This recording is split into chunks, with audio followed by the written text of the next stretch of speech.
Good morning and welcome to the first Michigan Gubernatorial Debate, brought to you live from the theater at the Grand Hotel on Mackinac Island and broadcast on all along the Michigan Talk Radio Network. This morning's debate will present the candidates' views and opinions on Michigan's fiscal issues and is brought to you by the Michigan Taxpayers Alliance. And now, Leon Drolet, Director of the Michigan Taxpayers Alliance.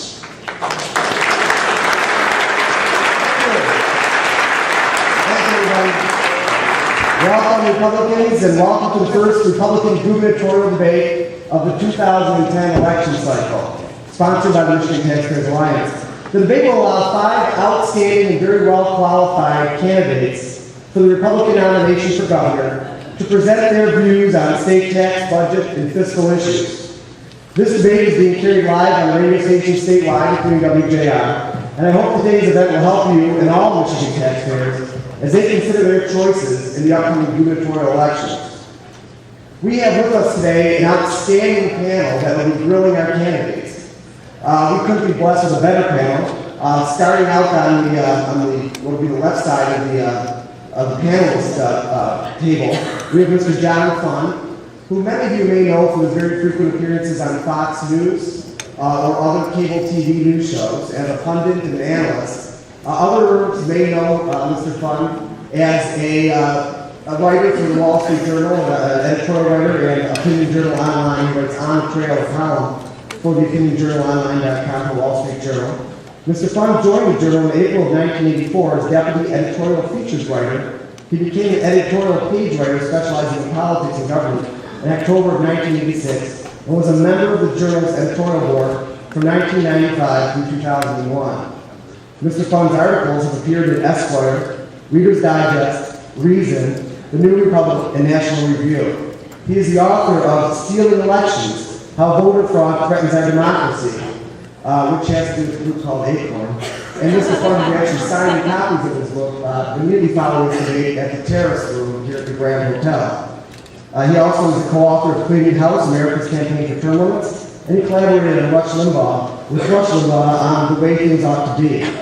Mr. Fund attended California State University, where he studied journalism and economics.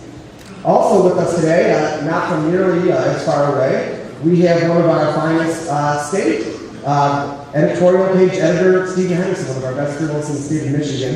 He's been a reporter, editorial writer, and editor for the Free Press, the Lexington, Kentucky Herald Leader, and the Chicago Tribune, and the Baltimore Sun. Before returning to Detroit in 1997, Mr. Henderson spent 4 years covering the U.S. Supreme Court for the Night Ritter Washington Bureau. A Detroit native, Mr. Henderson is a graduate of the University of Detroit High School and the University of Michigan.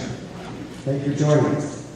Also with us, we are very fortunate in Michigan to have what is considered by nearly everybody as the absolutely finest state-based think tank in the United States, the Mackinac Center for Public Policy.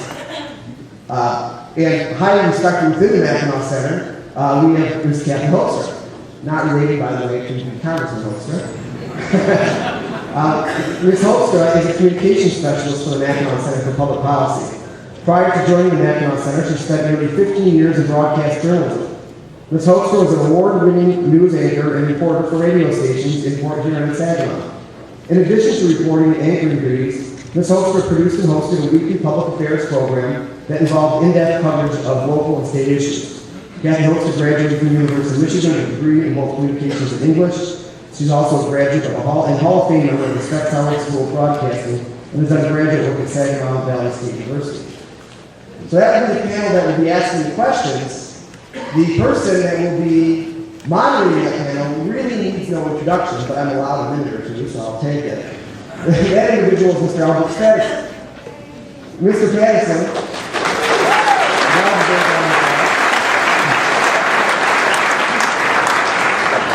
Folks, Mr. Patterson is starting his 5th 4-year term as Oakland County Executive, after winning by a very large margin again in the most recent election cycle.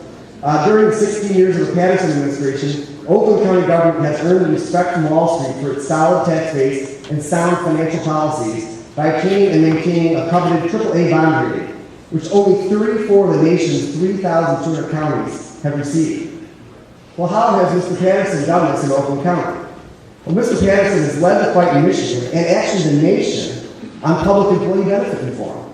Mr. Patterson switched Oakland County employees over from expensive defined benefit retirement plans to much more cost-effective and responsible defined contribution plans back in 1994.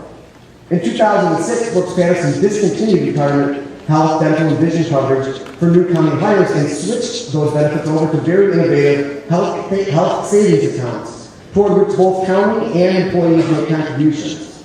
In March 2008, part-time employees also switched to health savings accounts, saving taxpayers another $640,000 annually. And Brooks Patterson didn't stop there.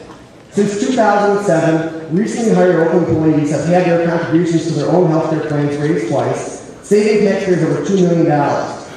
In 2008, Oakland also bid out employee prescription drug and medical supplemental coverage benefits. By switching benefit carriers, Oakland taxpayers save almost $1.5 million a year for the same benefits. Under Brooks Patterson's leadership, Oakland County is the first county in America to have eliminated its unfunded liability for employee and retiree health care. The first county in the United States, folks. Mr. Patterson has done what most politicians claim is impossible.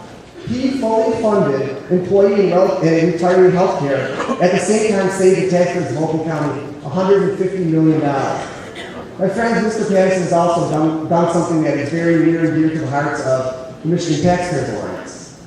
He has maintained the lowest county tax burden of any of Michigan's 83 counties. The lowest.